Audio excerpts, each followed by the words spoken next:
Well, students, today our topic is education in British India and growth of modern system of education after 1947 AD. While going through this topic, we will come to know about education in British era, Macaulay's Minutes, 1835, main features of Macaulay's Minutes, recommendations of Wood's Dispatch, recommendations of Hunter Commission, educational system during 1898-1902, Sadler Commission 1917, Radhakrishna Commission 1948, Madalyar Commission 1952-53. Now, development of education system in India during British period. In pre-British period, Hindus and Muslims were educated through Pathshala and madrasas respectively.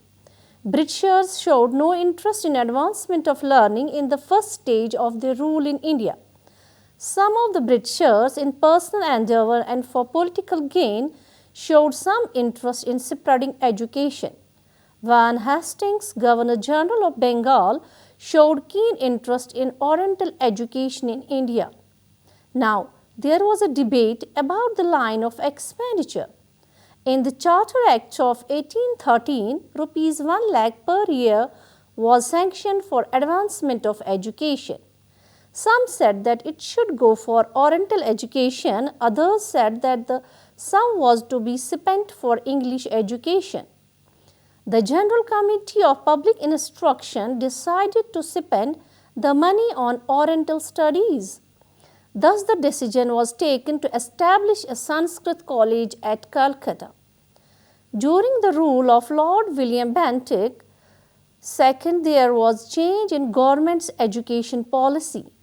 He appointed Thomas Bankton Macaulay, a renowned educationist and the chairman of Committee of Public Instruction. At that time, the committee was divided in the issue of European education. They were known as Orientalists, but people like T.B. Macaulay with Alexander Duff were the supporters of European education. Macaulay presented a proposal of advancement of English education in 1835 AD. This was known as Macaulay's Minutes. Macaulay's Minutes. Since the dawn of 19th century, the General Committee or Public Instructions was divided on the question of educational policy, particularly regarding the medium of instruction. These differences, which had started in 1823, came to surface fully in 1834. The group that supported the policy and gave encouragement to Oriental literature were known as Orientalists. Those who supported the introduction of Western education and adoption of English as the medium of instruction were called Occidentalists.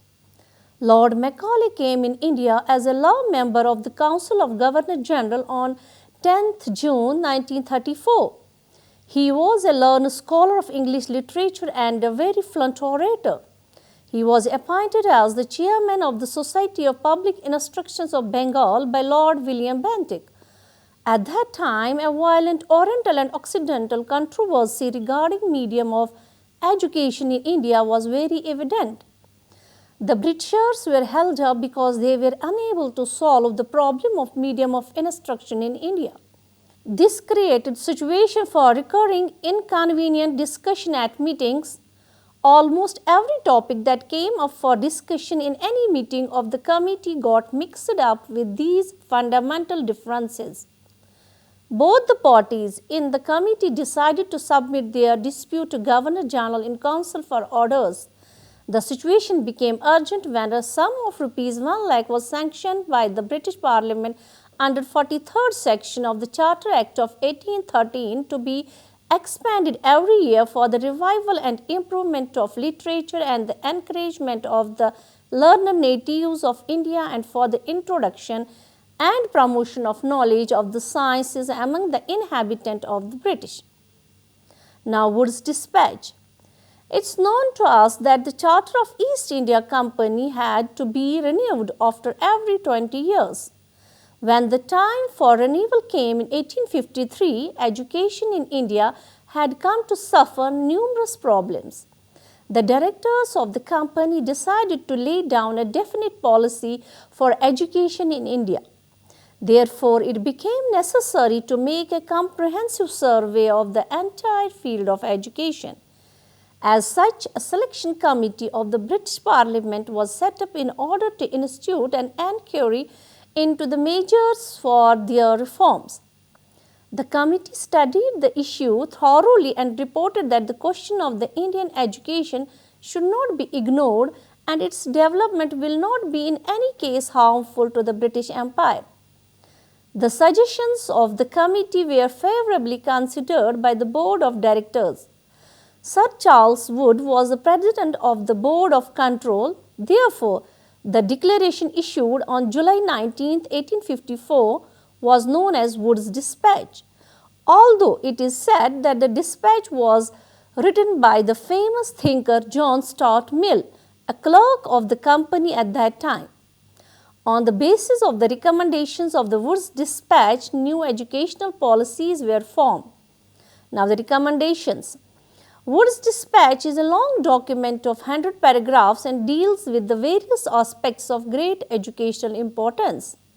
The dispatch had the following objectives in view: to impart Western knowledge, to educate the natives of India so that a class of public servants could be created, to promote intellectual development, expansion of mass education, establishment of universities, grant in aid system sanctioned for the Indian educational system. Now, Hunter Commission.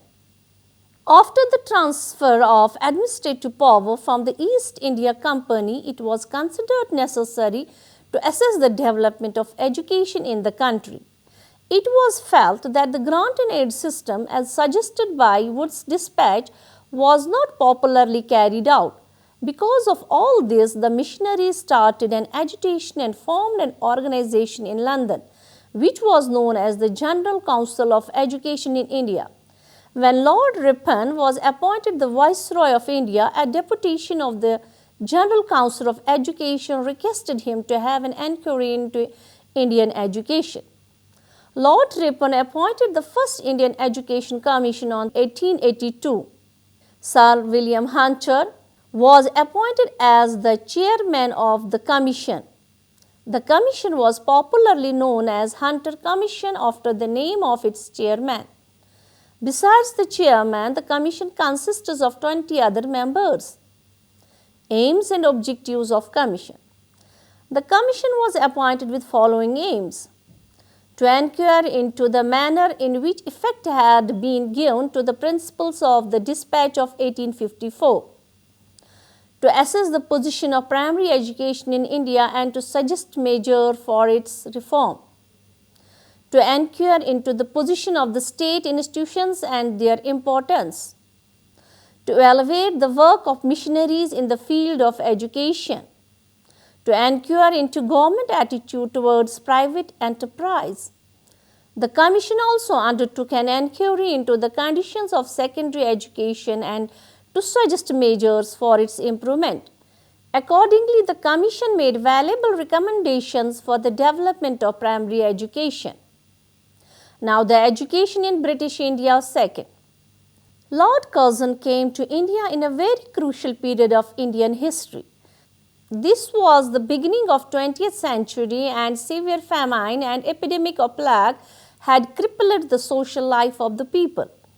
Primary education was in a very bad shape, but with the establishment of the Indian National Congress in 1885, there was a revival of national spirit in the field of education. The people of the country started realizing the need for a system of education that would represent our national character.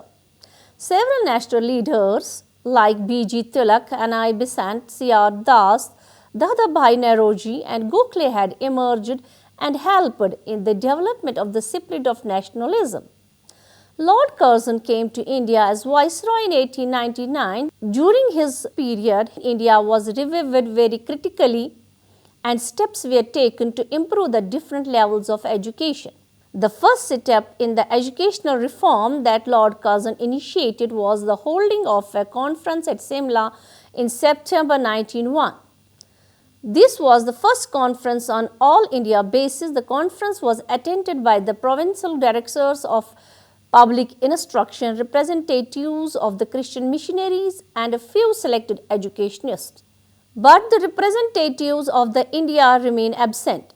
The conference continued for a fortnight. Lord Curzon himself presided over conference and took a very prominent part in drafting the resolution. All total 150 resolutions were passed, which were mostly unanimous and which covered all stages of Indian education from primary to university level. These resolutions formed the basis of the government resolution of 1904 on education policy. The government identified the shortcomings of Indian education and the major policy decisions were as follows. The government should fully control all stages of education. The government should spend more money on education. Government schools should serve as models to private schools. Curzon's contribution to Indian education. Lord Curzon was severely criticized in his days. He failed to create faith and confidence in the minds of educated Indians. They thought that this reform had some deep political motives. For the socio-political condition of the country in those days, it was not possible to evaluate Curzon's activities in an objective and impartial manner. But now it is admitted that Lord Curzon did yeoman service to the cause of Indian education.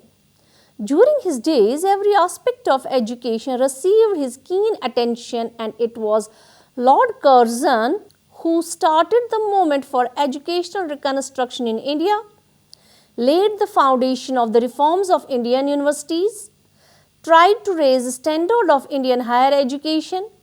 Standards of secondary education were also raised through rigid and regular inspection. Expansion of primary education was striking. Technical and vocational education received impetus in his hands. Reforms were also introduced in agriculture education. His attempt to preserve the ancient monuments of India and creation of a department on archaeology was praiseworthy. Now the Sadler Commission. The government actually felt the necessity of investigating into the affairs of university education in 1914. Accordingly, a proposal was taken to reform the Indian universities under the leadership of Lord Haldane. But the proposal was not carried into effect due to the outbreak of the First World War.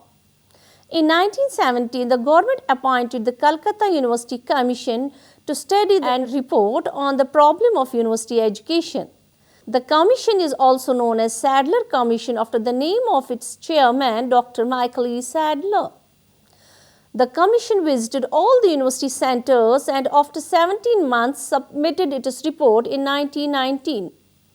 The report consists of 13 volumes giving a critical and comprehensive survey of educational problems of secondary, college and university education in India. Although it deals with the Calcutta University only, the problem that is studied were more or less common to the other Indian universities also. The suggestions therefore were equally applicable to other universities in the country. Hence, the report of the Commission had far-reaching consequences upon the development of university education in India as a whole. Recommendations of Sadler Commission, 1917. In the opinion of the Commission of the Calcutta University had assumed a huge dimension in the form of its various affiliated educational institutions. So, it remarked that it was impossible for the university to perform its task successfully. The Commission therefore recommended that the Commission laid emphasis on the teaching functions of universities. The number of trained teachers should be increased without any delay. Education should be taught as an independent subject in both intermediate and in BA classes. Co-education should be encouraged in those places where there were no separate institutions for the girls. Professional and vocational courses should be introduced in the universities. The Calcutta University Commission laid special emphasis on the development of modern Indian languages and on the study of vernacular at different stages of education. Now, Varda scheme. The Varda scheme of education, popularly known as basic education, occupies a unique place in the field of elementary education in India. This scheme was the first attempt to develop an indigenous scheme of education in British India by Mahatma Gandhi, the father of our nation. At Round Table Conference in London, he pointed out the ineffectiveness of the system of primary education in India and the alarming low percentage of literacy among the Indian people. He put the British government responsible for the painful situation in the field of mass education. For the purpose of discussing different aspects of the proposed new scheme of education, an All India Education Conference was held in Varda on 22nd and 23rd October 1937. The eminent educationists, Congress leaders and workers along with the education ministers of the 7 states had attended the conference. Gandhiji himself presided over it. After serious discussions, the following 4 resolutions were passed. Free and compulsory education be provided on a nationwide scale. That the medium of instruction be the mother tongue. That the system of education will be gradually able to cover the remuneration of the teacher. That the process of education through this period should center around some form of manual productive work suitable for the local condition. Now it's Sgt Report. As the British became hopeful of its victory in Second World War, it directed its attention to do something for the Indian people in the field of education. So it advised Sir John Sargent, the educational advisor to the Government of India, to prepare a comprehensive scheme of education for educational reform in India. This scheme has a historical importance as it was the first attempt to develop a national system for education in India. The report was a full-fledged educational plan for the future educational reconstruction in India. The report had diagnosed every problem critically and had given definite and clear-cut solutions. It deals with almost all types of education for all classes of people in India. It had made certain policy decisions, the implications of which may have far-reaching consequences. They may be outlined below. Pre-primary education for children between 3 to 6 years of age, universal, compulsory and free primary or basic education for all children between the ages 6 to 11 and 11 to 14. High school education for 6 years for selected children between the years 11 to 17. Degree course for 3 years beginning after the higher secondary examination for selected students. Technical, commercial, agriculture and art education for full-time and part-time students. Full provision for the proper training of teachers. The creation of employment bureaus. The creation of Department of Education in the center and in the states. Now, education in post-independent era. Radhakrishna Commission. After independence, the first significant step taken by the Government of India in the field of education was the appointment of the University Education Commission in 1948 under the chairmanship of Dr. Sarvepalli Radhakrishnan, a distinguished scholar and former Vice Chancellor of Banaras Hindu University. The commission was appointed by the Government of India to go into the problems and prospects of Indian university education and to suggest improvements and extensions that might be considered desirable to suit the present and future requirements of the country. The commission was appointed in November 1948 and it submits its report in August 1949. It is the duty of a university to preserve and develop the culture and civilization of the land. The university should generate new ideas and discard those which are likely to prevent the growth of the nation. The university should provide opportunities to acquire all kinds of knowledge.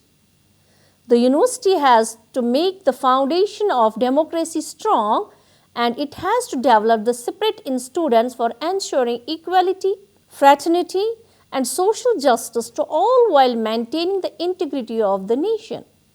The universities have to provide leadership in politics, administration, education, industry, and commerce. Now, Madalyar Commission.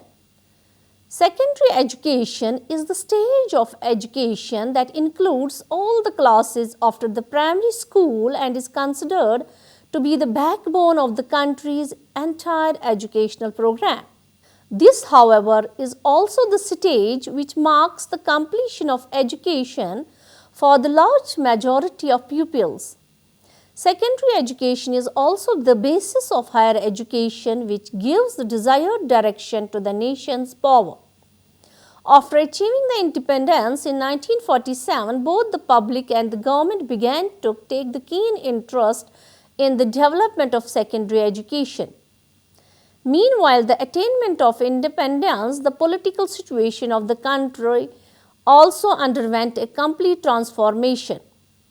The Central Advisory Board of Education at its 14th meeting held in January 1948 recommended the appointment of a commission to examine the prevailing system of secondary education in the country and to suggest measures for its reorganization and improvement. In view of these considerations, the Government of India set up the Secondary Education Commission under the chairmanship of Dr. A. Lakshman Swamy Madalyar, the Vice Chancellor of Madras University. Therefore, this commission is also known as Madalyar Commission. The commission was inaugurated on 6 October 1952. It submitted its report on June 1953. The commission had made the following recommendations: development of democratic citizenship, improvement of vocational efficiency, education for leadership, development of personality. Now, Qatari Commission. Qatari Education Commission 1964-66, which was the 6th commission in the history of commission in India. The commission was appointed under provision of a resolution of the Government of India dated 14th July 1964. Dr. D.S. Qatari, chairman of the UGC, was appointed as the chairman of the commission. Therefore, it is also known as Qatari Commission. Among the members of the commission, 5 educationists were from England, America, France, Japan, and Russia. Recommendations. Education has a very extensive role to play in changing the men and society. It has to be entirely reformed and related to the life, needs, and aspirations of the people so that it may serve as a powerful tool of social, economic, and cultural transformation. In order to relate education, the Commission recommended the following objectives: increase in productivity, promoting social and national integration, education and modernization, developing social, moral, and spiritual values. The Commission recommended a new structural pattern of education. The new educational structure should be as 1 to 3 years of preschool education, a primary stage of 7 to 8 years divided into a lower primary stage of 4 or 5 years and a higher primary stage of 3 or 2 years, a lower secondary stage of 3 or 2 years of general education, or 1 to 3 years of vocational education. The structural pattern thus recommended by the Commission is commonly known as 10 plus 2 plus 3. Now, National Policy of Education. The National Policy of Education of 1986 is a result of the review which was discussed and adopted during the budget session of 1985 when Rajiv Gandhi was the Prime Minister of India. Again, a committee was set up under the chairmanship of Acharya Ramamurthy in May 1990 to review national policy of education and to make recommendations for its modifications. This committee submitted its report in January 1992, which is known as National Programme of Action of 1992. This policy aimed to promote national progress, a sense of common citizenship and culture, and to strengthen national integration. It laid stress on the need for a radical reconstruction of the education system to improve its quality at all the stages, and therefore gave much greater attention to science and technology, the cultivation of moral values, and a closer relation between education and the life of the people. The main objective of the National Policy of Education of 1986 was to establish a national system of education which implies that all students, irrespective of caste, creed, sex, and religion, have access to education of a comparable quality. The major objectives of National Policy of Education 1986 are mainly universal access and enrollment, universal retention of children up to 14 years of age, and a sustainable improvement in the quality education. The basic objectives of the National Policy of Education of 1986 and Programme of Action of 1992 emphasized that education must play a positive and interventionist role in correcting social and regional imbalance, empowering women, securing rightful place for the minorities. The educational policy, as highlighted in the NPE, also emphasized on enhancing and promoting the vocationalization of education, adult education, education for the mentally and physically challenged persons, non-formal education, open universities and distance learning, early childhood care and education. With this, we come to the end of today's topic. Hope you have enjoyed and understood the lecture. Thanks for watching. Goodbye.